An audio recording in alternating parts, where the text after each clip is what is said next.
All right, everybody, how you doing today? So glad to have so many of you with us. Visionary Quest, love to know your name, so give us a shout out who you are. Let's see who it's got here. Anthony. Anthony's back. Great to have you with us. Amanda just dropping in to hear some tactics with home negotiations. Love it. So that's what we're going to be talking about today. Home negotiations, home price negotiating tactics, things that we can do. So what we're going to talk about today, you're going to walk away by the end of the time we spend together when the negotiating starts. You're going to know when it starts, what to say when the phone rings, why it's difficult to negotiate with properties represented by agents or on the MLS, how to build relationships. So we're going to go over all that. Lisa, all right. Glad to have you with us. Quick disclaimer, the show is for entertainment purposes only. Before you make any financial moves, consult a real estate professional, attorney, CPA, or other professional with expertise in specific subject matter.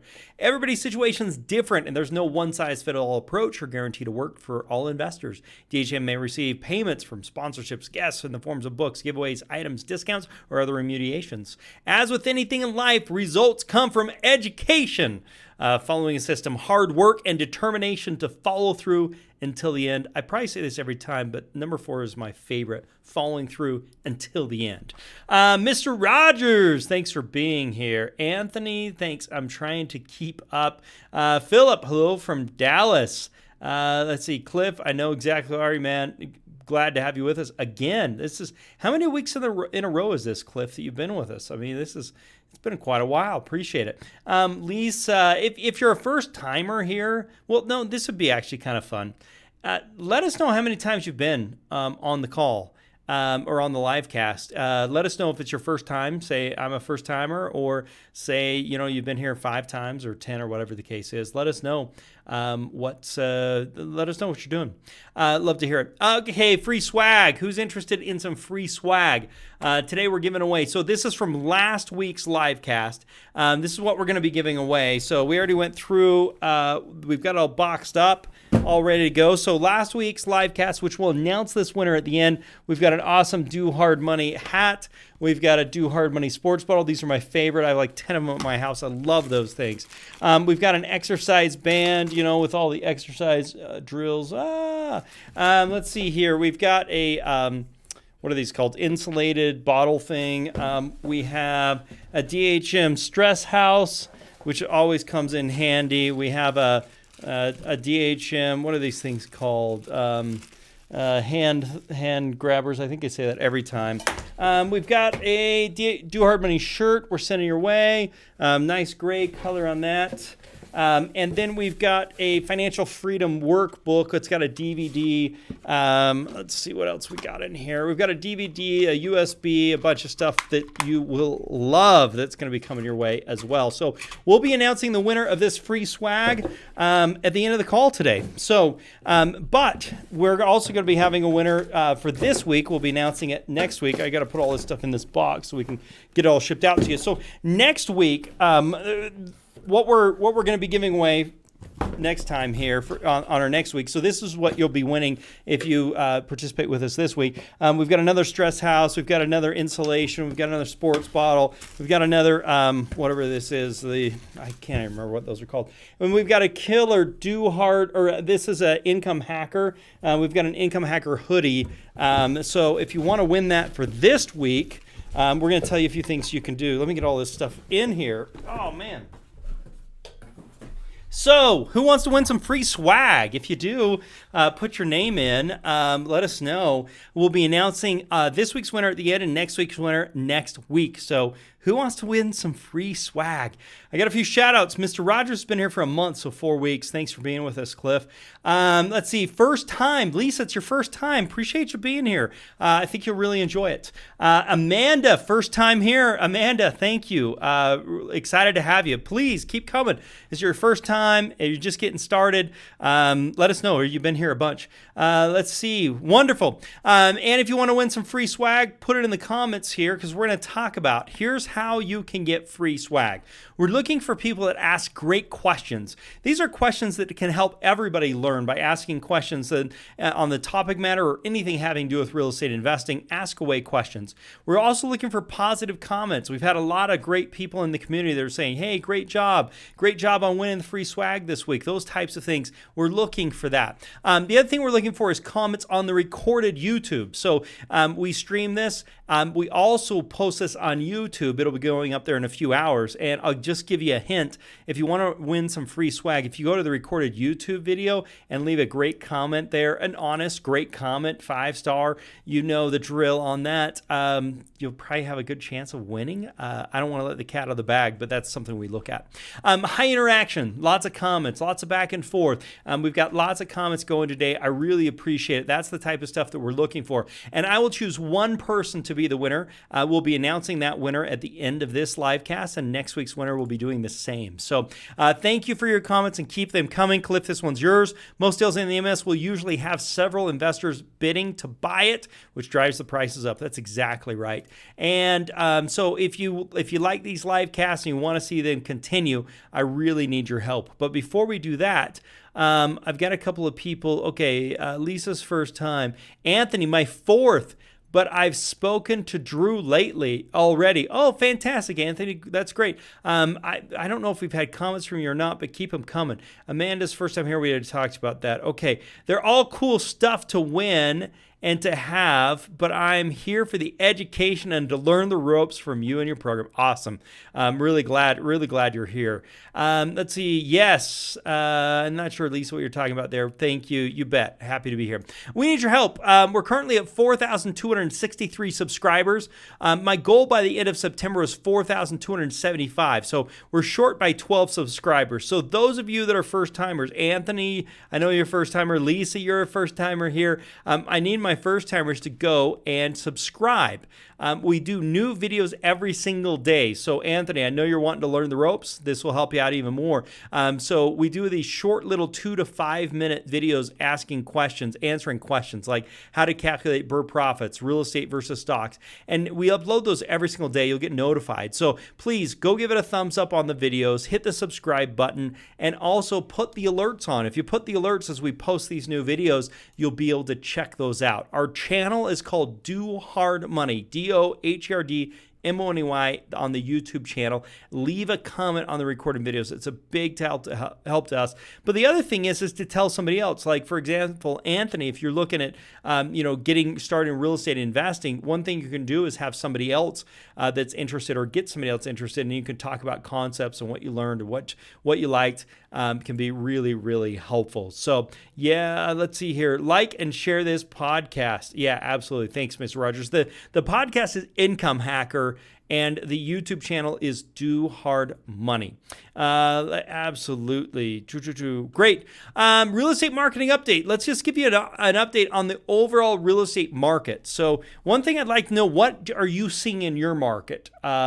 What types of things are you seeing? Is it hot? Is it cold? I don't know anywhere that's cold, but I'd be interested. Maybe the temperature's cold. But it seems like things are still staying pretty hot. But what's happening in your market? Again, as a real estate investor, you've got one of two problems. If you have an easy time finding properties, you'll probably have a hard time selling those properties. And if you have a hard time finding properties, which is kind of where we're at right now, you're going to have an easy time selling properties. It's one or the other, right? It's a pendulum, or it's a scale, I should say.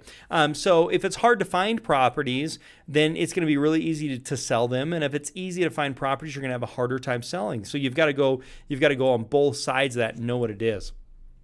All right, by the end of 2020, several million borrowers who have received mortgage forbearance will have gone 9 months without making a mortgage payment. This is really interesting.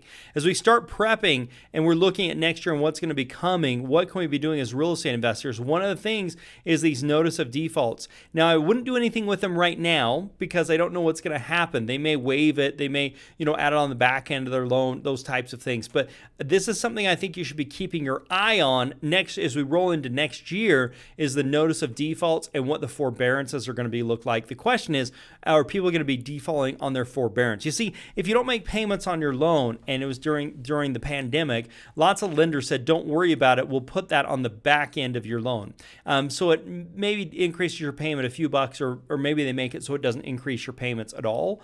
So you're going to want to keep an eye on that, okay? Because if we see that, if we see people not making those payments after they've had a forbearance, those are going to be great opportunities for real estate investors to be going after. So that's one I would keep a really, really good, close eye on. Recently, the Federal Housing Finance Administration, FHA, Conservatory of Fannie Mae and Freddie Mac, extending the moratorium of both evictions and foreclosures till the end of the year. Many homeowners breathe a sigh of relief.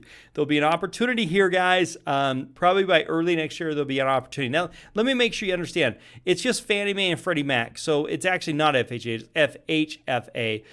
So the FHA loans aren't affected on this. The Fannie Mae, Freddie Mac loans are.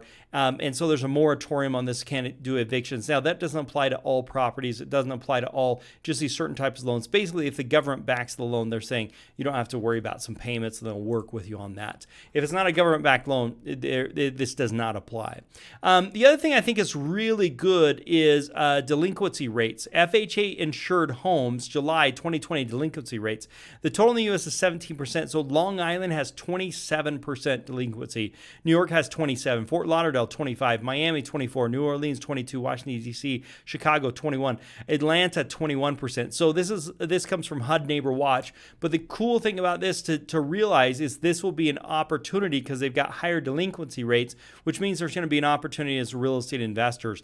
That opportunity hasn't came yet. The reason why the opportunity is not here yet is because there's this delay because the government is basically subsidizing that. But it'll be really interesting to see if these payments are going to be getting made once the modifications are done and the payments are going to start, which is going to be first of the year, come about January, the way things are planned right now. All right, let's see here. Veronica, thanks for sharing. I really appreciate it. Have you subscribed? Love to see that. Maurice, hi, Ryan. Maurice Smith from Chicago. Thanks for being here, man. Appreciate it. Maurice, how long have you been attending these live casts? I'm really interested. Let me know. Realtor.com. Buyer traffic on Realtor.com is outpacing the record levels we saw earlier this year, suggesting that demand will likely continue to exceed the number of available homes for sale. So like I say, right now, the whole marketplace is there's not enough homes. There's not enough inventory. And so that's really what's needed right now is more inventory. It's going to be hard to find them, but it's going to be easy to sell them once we actually get them. The current state of the housing market isn't expected to change anytime soon. It is part due to the many buyers thinking the market wouldn't be as seller-friendly as it is right now. The average rate for a 30-year fixed loan, I mean, interest rates are crazy low, you guys. With a 0.8 points paid in fees, fell 7 basis points to 2.86%. This has fallen from 3.56% a year ago. So 2.8%. It's record low. So if you are not refinancing right now, you need to be because it's an opportunity of a lifetime. The other thing is you can start looking at rental properties with the payments being lower. You are paying more for the property, but you're paying less for the money. So it's something you got to think about, especially if you can find an off-market property. We're going to get into negotiating here in just a minute. So Lisa, thanks for sharing. Thanks for subscribing. The Fed suggests the worst of the crisis is over.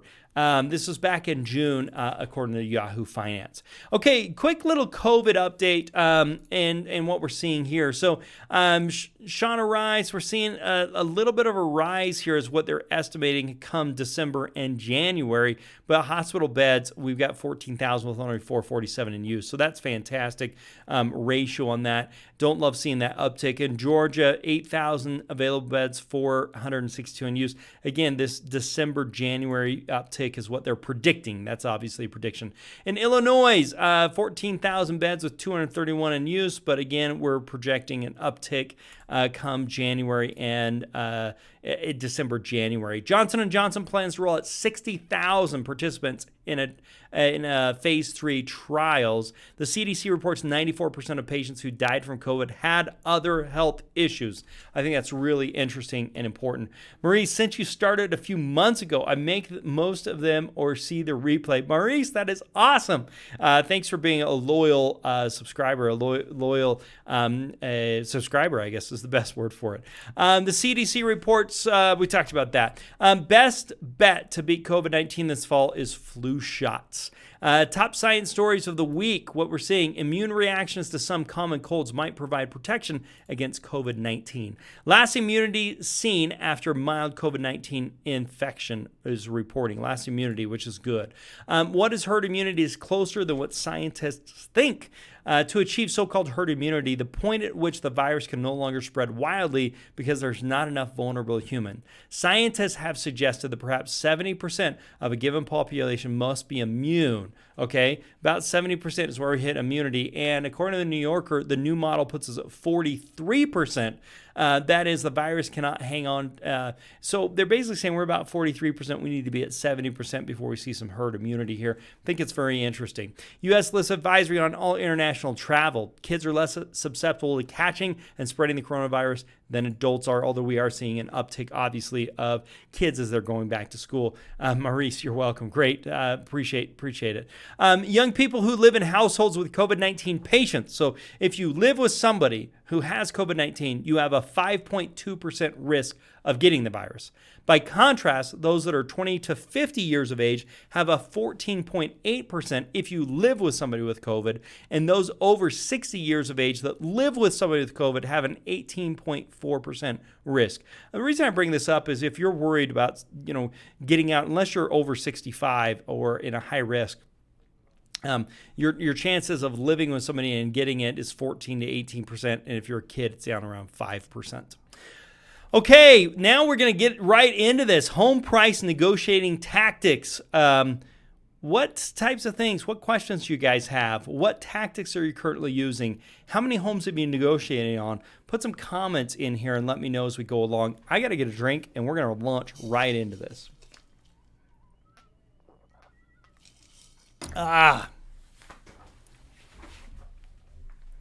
Okay, home price negotiating techniques.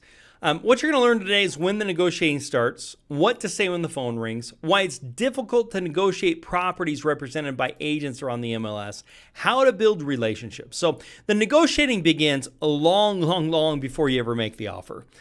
So it begins, you do your marketing, okay? Let's say you send a postcard or you do a voice broadcast or you knock on a door, you send an email, you do pay-per-click, you do search engine optimization. So you've done something. We've talked a lot about a lot of marketing techniques. I'd be curious what you're doing for marketing. So put in the comments what you're doing for marketing, but you've got to do something to make the phone ring, okay? So that's what's happening. You're doing something, and if you're doing it right, you're using an investor's edge, you're going after targeted people that have equity and have motivation. You don't want to send a postcard or knock on somebody's door if they don't have equity and motivation, and one of the ways that we can do that is with investor's edge, right? So here in investor's edge, I can type in a zip code. Where's everybody from? Let's see, where are you investing? I guess I took that slide out. We need to add that one back in. Where are you investing? I think I know, well, let's just say Maurice I know is in Chicago. Chicago, Illinois. So let's just look at Chicago, Illinois, okay? So what our software is going to do is it's going to do some pre-filters on all this stuff. It's loading. There we go. So what we've done is made these pre-buckets. So you've got vacant. So there are 7,149 vacant properties in Chicago that are single-family houses. They're not condos or townhomes. They are unlisted. They're not listed on the multiple listing service. And we are predicting they have $50,000 or more equity. There's 71,000 of those. So, but that's vacant. So vacant means they probably have motivation because they're making a payment or they move out of state or there's a rental property. Those are great properties that we can actually go and do something with. So let's just take a quick look like this property. Single family. Let's see, let's go to a different one here. Let's take, I just want to find a really good example for us. That's not going to be it either. One that we can take a look for.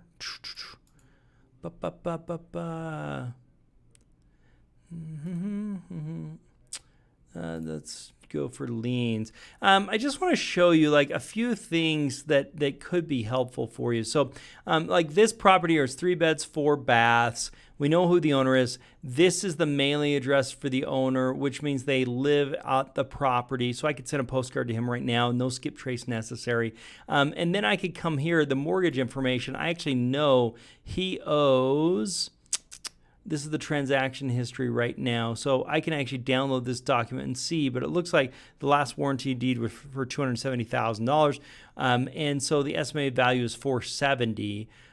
It looks like this values have gone down, which may mean we just have a computer glitch on that. We think he owes about $270,000. Last MLS had it at $480,000 a while ago. Is basically, based upon the MLS data is basically what that's showing there. So what's cool about this, though, is I can actually filter. And one of the things I can filter is how much equity we think there is in the property, either a loan to value or estimated equity. I can also filter based upon vacant, or I can filter based upon property characteristics or foreclosure, bank owned, ownership information, out-of-state owner, non-owner occupied, liens or divorces. I can filter and say if somebody's going through a divorce. So I'm doing this type of marketing to people that have equity and have motivation, right? So you're doing all your postcards to do that. Anthony, would I need to do any marketing if I wanted to keep all houses I buy and fix? Well, yes, Anthony, because you've got to find properties to buy. And if you find them off the MLS, you're going to be paying mostly retail value. If you want to find properties that are going to have good returns and then refinance, do like a BRRRR type deal, you need to be finding ones with equity. So if you want to find stuff that has equity, you've got to be doing direct marketing. I already have a project manager ready for my once I buy an investment property. Yeah, so where are you going to find that investment property is going to be the question. So that's why we recommend doing direct to seller marketing, so you can find that great deal, so you can refinance and have cash flow if that's your goal. Anthony, if you haven't seen, we have a BRRRR session. It's on YouTube. It's by, do you even know what that is? It's buy, renovate, rent, and refinance. It's a great strategy. If you have some questions, hit me up on that. Lisa, anywhere but looking in Garland, Texas right now. You're investing anywhere but looking in Garland, Texas. Great. Anthony, no, I mean, once I sign up with the program, Anthony, you've got to find your own properties. That's this is what Investor's Edge will help you find those, but you've got to find properties. I hope that helps. When you get, so somebody calls you, right? So you've done the marketing and you get a phone call. You've got to make a relationship, and this is probably the most important thing. People do business with people they like. So that's just, they've got to like you. They like, know, trust, right? So you got to make a relationship. The way you do that is by asking questions, okay? Don't state a price in the initial call. You want to ask questions. You want to get to know them. You want to see what they're selling. I'm going to show you exactly what to say and what to do as you get those incoming phone calls, right? But the most important thing is to get them to like you. If you haven't read this book, there's a book called How to Win Friends and Influence People. It's a fantastic book, which is basically how to win friends and influence people. And so that is a great way of starting to make relationships. And I'm not talking about fake relationships. I mean meaningful relationships. You can find things that you have in common with them. You can relate to what they do. Maybe they have kids. You have kids. What kids are your age? What sports are they in? What do you like to do? Maybe they're a basketball fan, football fan. I don't know. Find something in common that you can relate to, because that automatically puts you on the same level. If they're a fan of the Chicago Bulls and you're a fan of the Chicago Bulls, you already relate because you have all this history together that you just didn't know about yet, about cheering for the same team. And now you're like, whoa, we're brothers because we're both Chicago Bulls fans. I do this a lot when I travel. I'll see somebody that has like a Red Sox jersey on. I just did this a few weeks ago. Somebody had a Red Sox hat on. I'm like, go Red Sox. I'm a Red Sox fan. Oh, really? You're a Red Sox fan? Oh, yeah. I've been to Fenway a few times. I really think it's awesome. The fans are amazing. The guy's like, I've never been there, but I want to. It's a lifelong goal of mine. Tell me about it. What does Fenway look like? Oh, well, if you go to Fenway Park, you need to do this activity, and you need to see where you get there before the game happens, and you can buy a ticket and you get a tour, right? I'm telling him all this stuff. Well, guess what?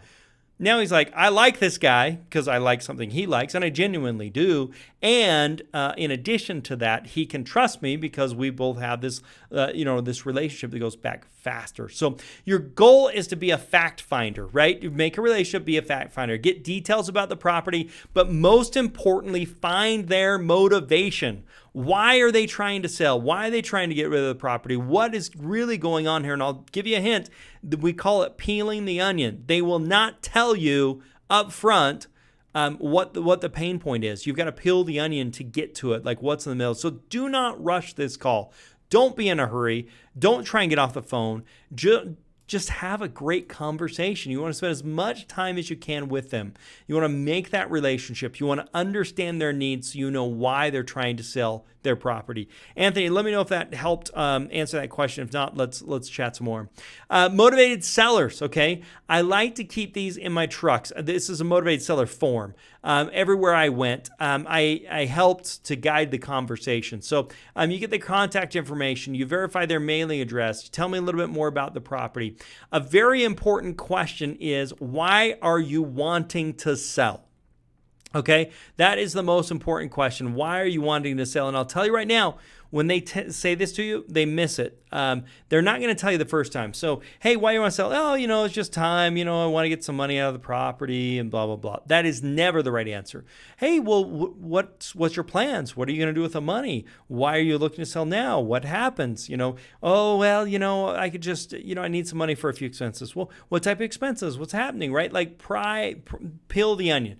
Peel the onion, and you find out that he's going through a divorce and he needs the money, and his wife's on the title and everything else like that. And then you say, man, I'm really sorry you're going through this. This sucks. This is a tough situation. How can I help you? Like, what's the problems and how can I help you? See, the key to being a great real estate investor, it starts with being a real estate problem solver. And if I don't know the problems, I can't solve them. And when I'm dealing with somebody that's calling me, they don't want to open up and tell me all their problems, right? It's just like that first phone call. It's like sitting down with a counselor and spilling your guts out. Like, you need to get people comfortable doing that. So you relate to them. You're not in a hurry with them. You can spend time with them, and you keep asking why. You keep asking what else. Hey, why do you want to sell this property? Oh, I need some money. Well, what else are you trying to accomplish? Well, I want to do this. Well, what else are you wanting to accomplish? Well, what else are you wanting to accomplish, right? I can ask that what else question multiple times. That's the whole concept of peeling the onion. And then when I get down to the bottom of the onion, then I really know the core. Now, once I know what that core is, then I can help solve the problem for them. They may need to leave right away. And you say, great, well, maybe I can get you some money for a moving truck. We can pack your stuff up and get you out of here faster. Would that be interesting to you? Maybe they need money to put grandpa actually into a nursing home, and they need the money today. Wonderful. If we could close in a couple weeks, would that make a big difference to you? Yes, it would. Great. You've got to find things that are more important to the people than the money, right? If you have to pay grandpa's nursing home bill and you're moving out of the property and you need help with a truck, a moving truck, and you need something to close quick, that's more important than getting more money that's going to take 90 days, right? Because you've got a timing thing. But why do you want to sell? Well, what else? What else? What else? Those are the types of things we need to put. And this is part of the negotiation, right? I haven't stated a price. I haven't said anything. This is all part of the negotiation. Let me grab a drink. Excuse me. Right? This is just on that initial phone call. I'm fact finding. I'm making a relationship. I'm not in a hurry. I'm fact finding. I'm asking great questions. This is all part of this negotiating, right? You have to ask several times this whole concept of peeling the onion. And you may have to, do you have a number in mind? This is when we get to a point where we're asking, what were you hoping to sell for? Did you have a number in your mind, right? So I'm asking, finding that information.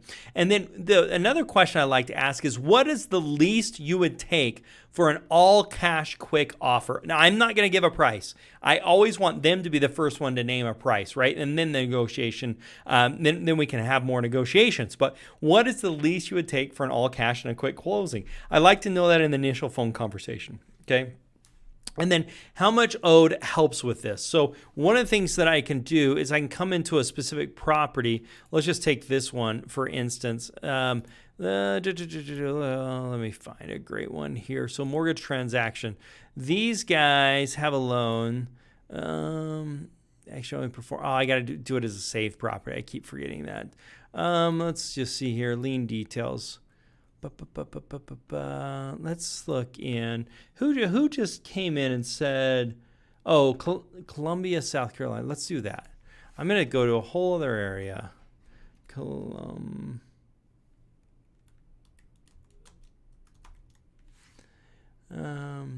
SC maybe though. Whoa.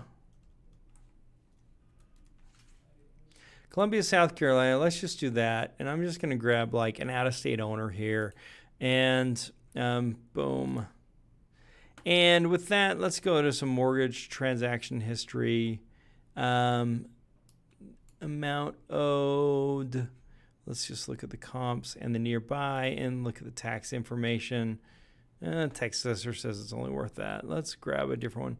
Estimated value, mortgage transaction history. Okay, this is a great example where we can actually look at this. So I can come on this property, and I know that the last time this guy got a transaction actually happened for $131,000. It was a cash transaction, and it just happened, right? So, but before that, we know this guy financed the property for $115,000. This one was probably sold on the MLS. So if the guy owes $115,000, one of the things we do is a reverse amortization, right? So we can look and say, how much do we approximately think that they owe on the property? And so that helps us on this so that we know. So on this one, we don't think there's any debt. The reason is because there was a cash purchase. But at 115 at 2007, it would have given us a dollar amount there. Let me just grab another one that can give us a dollar amount because that one actually just had a cash sale. Mortgage debt. This guy owes $67,000. Okay, so the last mortgage he had on the property was for $66,000, and he had it back in 2016. We show you $67,000. Because there's another lien on the property. So that's one. We basically just use the interest rate in that year and come up with this. And then we can estimate that against the value. Well, so if I'm on the phone with a guy and I'm saying, hey, how much do you owe on your property? What's going on with it? And he owes more than I think the property's even worth, then it doesn't make any sense to continue the conversation, right? I can't help him out with that.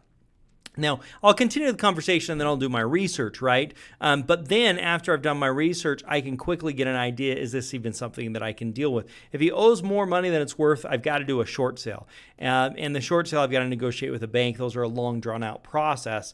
If he has equity in the property, now we're talking. I need motivation and I need equity. The other thing, when I ask them, one of the things I ask him is, how much do you owe on the property? What's your interest rate? Are you on time of your payments? It helps me also tee up a seller financing deal if I want to get into a seller financing. And like I've been kind of showing you, you can look up all this information in Investor's Edge software. So how much they owe on the property also helps me with negotiations. So I know how much they owe, seller financing. Okay, Investor's Edge mortgage details, but we don't know the current balance. That current balance is just an estimate. So we're just estimating what that's going to be. We also don't know the interest rate we estimate. So basically what we say is, what was the average, what year were we looking at this one? Back in 2016. What was the average interest rate back in 2016, or the average interest rate? Let's just grab another one. These are all for you. Anthony, these are all for you, man. Mortgage transaction. So there's a transaction back here of $41,000, and right now we think he's got that paid off because it was a cash purchase. You see a lot of those in South Carolina because in these area because there's a lot of rental properties, a lot of investors coming in here. Okay, $80,000, and that was a cash transaction as well. We can do a sort on this and say we don't want any cash transactions. Is also something we can do. But here or there, what it does is I have an idea of how much he owes on the property. And that idea of how much he owes on the property really helps me to know if there's a deal here. Because what we've got to do is sort things and say, should I spend a lot of time on this or not a lot of time on this? Is there an opportunity? And your next goal is to set an appointment, okay? And there's really two schools of thought here. If you are, if you're looking to wholesale or if you're looking to invest out of state, there's two different ways to do this. So there's this idea of first in and there's this idea of last in. So if you're competing with other real estate investors, which more than likely you're going to be these days, the question is, do you want to be first in or last in? What that means is, first in is I want to be the first person you talk to. And the idea with that is you go in there, you negotiate hard, and you come out with a contract no matter what, and then they cancel the rest of their appointments. Last in means you want to be the last person they talk to. So you say, hey, you can talk to your people, but I want to be the last person you talk to. The idea with that is that they can make their decision at that point in time and they can actually sign. Well, know this though, when you go in on your appointment, if you don't walk out with a contract, the likelihood that you do get one is pretty low. So you really want to get a contract when you meet with them, either in that second appointment, either face-to-face or over the phone, however you're doing it. It's really important to know if they're talking to other investors. It's really important. So how do you do that? You say, hey, are you talking to anybody else about the house? You have anybody else you're looking to sell for? Are you meeting with anybody else? You want to do that on the sly. You don't want to make a big deal out of it, meaning they should talk to other people, but you want to appropriately ask that. So are you talking to anybody else about the house? If so, don't make any decisions until we talk. I'd like to be the last person you meet with. I'd like to be the first person you meet with. There's pros and cons on both sides of that, as we talked about. So a pro tip, when you meet a person, if you don't walk the house with a contractor, most time you're not going to get it if you don't walk out with that contract. You can close over the phone or in person, right? So that's the two other psychologies of thought on this. Typically in person, you have a higher close rate because you're in front of them, you can talk to them, you can relate better to them. Over the phone, if you're doing virtual, and lots of times if you're doing wholesaling. So if you're doing wholesaling, the reason is because you can get the property locked up and put it under contract, and then you can wholesale it. And if you can't find somebody to wholesale it to, you withdraw yourself from the contract. And you can do this appropriately, right? Remember, you should write in an inspections and a due diligence into the agreement. That way, if your price was too high, you can renegotiate and remove yourself from the contract. Okay, so here's the process, right? Your initial entry call, you set the next meeting time. So they called me, I asked them a bunch of questions with that, what are you hoping to get? Tell me about the property, bedrooms, bathrooms, all the information there. And then I set a next meeting time. Can we meet this afternoon, first thing tomorrow morning? Then I determine values and if they have the ability to sell. And I do that by going back to Investor's Edge and saying how much they own the property. What is this property worth? I pull all my comps. And then I know. And then the second call or in person is where I'm getting the contract. This is where I've got to get the contract signed. So I get rehab prices or I work to wholesale the property. And then the second negotiations. Before you pass your due diligence, you can negotiate again.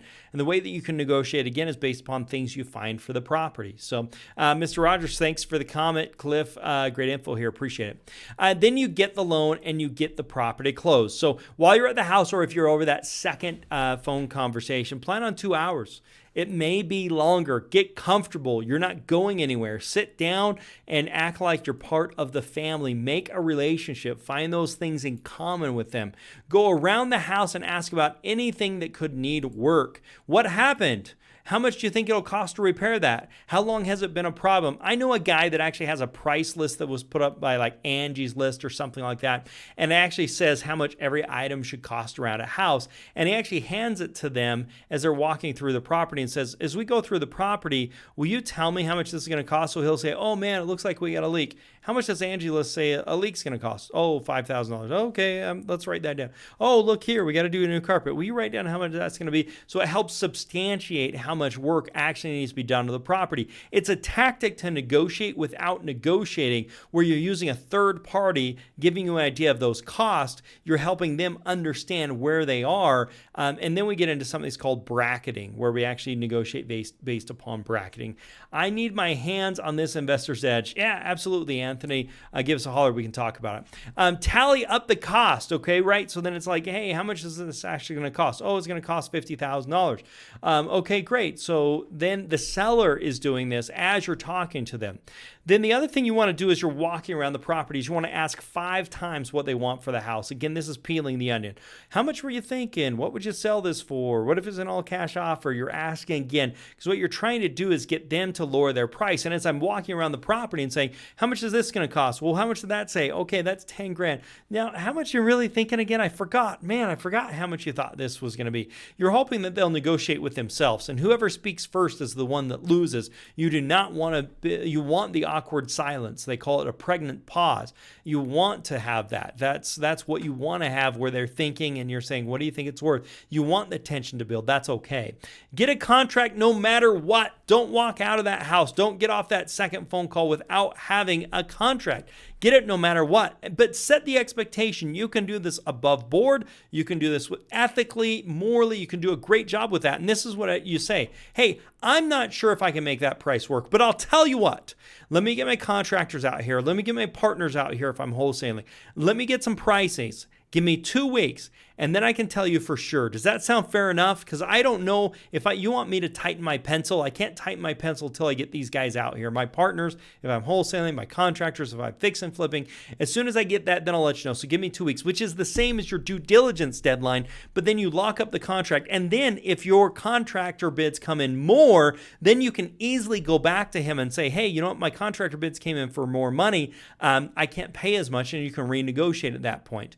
Keep in mind, one of the other negotiating techniques is actually just full disclosure, where you say, hey, I think I sell this property for $150,000. It's going to cost me $50,000 to fix the property up. This is what it's going to cost me in hard money. This is what it's going to cost me in interest. I want to make a 10% profit margin on the property. Do you think that's reasonable? Yes, I do. Great. Okay, this is what I need to pay for the property. Does that make sense?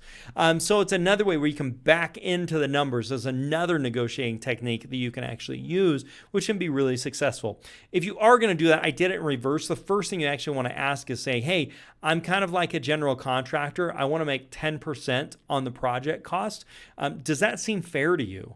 And then they'll say, yeah, that'll seem fair to me. And say, well, let me show you how this works. We think we can sell the property for $150,000. That means I need to make $15,000. And that's for taking on the risk, getting the loan, putting money down, whatever the case is, getting all the work done. So that would put, us at $135,000. And then the repairs are going to be, we went through Angie's list. Those repairs are going to be $50,000. And then I've got title and buy and sell and agents. And so I can just give them a spreadsheet and say, here's what I can pay for the property. And if I know they have equity and I've made a relationship and I already know that they have motivation because I've done that in the initial calls, I have a great chance of them saying yes to that, whether it's over the phone or whether it is in person. Okay, guys, I hope this has been really helpful for you as we've been talking about negotiating techniques. If you're interested in our complete system that takes brand new investors through the flipping their first home, it's our Find, Fund, Flip system. It works with whether you're doing fix and flips or you want to do BRRRRs or you want to do wholesaling. Dozens of hours of training, deal finding software that Anthony wants to get his hands on, access to 100% financing. Go to dohardmoney.com/get started, dohardmoney.com/get started. Okay, motivated seller sheet. I talked a lot about the motivated seller sheet, and you can actually get a free copy of that. dohardmoney.com /motivated-seller-sheet, and you can actually get the one that I use when I'm taking phone calls. Okay, Anthony, what if I talk with my contractor on the property and then they have a realtor friend make an offer after I've analyzed the property? Yeah, I mean, that happens quite frequently, but what I like to do, Anthony, is get the property under contract before your contractor comes. Once you have the property under contract, remember, a seller cannot change their mind. Once a seller goes under contract, they can't change their mind. They're locked up. But a buyer can change their mind because the buyer, think about it, the buyer has never seen the property before or has only been there for 15 minutes, and you're making an offer contingent upon you being able to get people through there so you can remove yourself from the contract. But the seller does not. The seller cannot remove themselves from the contract. They are required to sell the property as long as you're able to perform within the timeframes that they have, or they're in breach of contract, and then you can actually sue for what's called enforcement of contract. So it shouldn't be an issue because if you've locked up the contract, you do that before you get your contractor out there.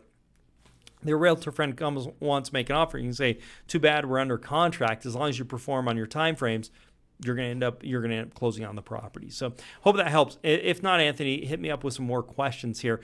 But you're going to want to get your hands on this. dohardmoney.com motivated-seller-sheet, absolutely free. You download it, use it. You're going to love it. I've used it for a long time. like 15 plus years. Anthony, oh, good point. Sorry, I'm new to this. Yeah, that's why we're here, Anthony. No stupid questions. We like to answer them all. If you've enjoyed this, guys, oh, great. We've got the link that just posted there. Click on that link so you can get the Motivated Seller sheet. If you enjoyed this, please give me a thumbs up, subscribe to Do Hard Money, leave a comment, pick up that Motivated Seller sheet. Okay, for another live cast, what would you like to see? Please type in what would be interesting to you for other live casts. Wholetailing, determining rehab costs, coronavirus investing, sales skills. What would you like to see? Please put in the comments. We build our trainings around these and build our live casts around these.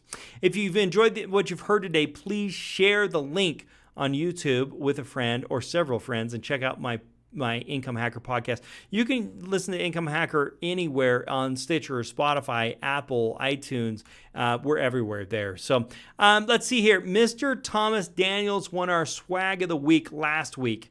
It's on its way to you. We've sent it. So Mr. Thomas, if you're here, let us know. But your swag's on the way. Best comments, interaction during and on the recorded YouTube video. So last week, is everybody ready? Our winner for last week for our swag of the week is Joshua Van Horn. Joshua Van Horn, we've got the whole swag kit that we're going to be sending out to you with the Do Hard Money hat. Please grab it. Let us know. This is how you can get it. Email support@dohardmoney.com. Put in there that you're the swag winner. Put in your screen name, your email, your mailing address, and your cell phone number, and we'll get the free swag sent out to you. Just send us a email on that. If you want to get some other free swag, email support@dohardmoney.com and put earn free swag, and we'll send you some details on how you can earn some swag. Okay, guys, same time, same place next week, Tuesday, 6 p.m. Eastern Standard Time. We will be here. Anthony says, I'm always delighted, and each week I keep on learning great new stuff. Anthony, I love it. Thanks for your great, kind words. Okay, guys, have a great evening. I appreciate you being with me. Same time, same place next week. Be here, 6 p.m. Eastern Standard Time, and make it a very profitable day.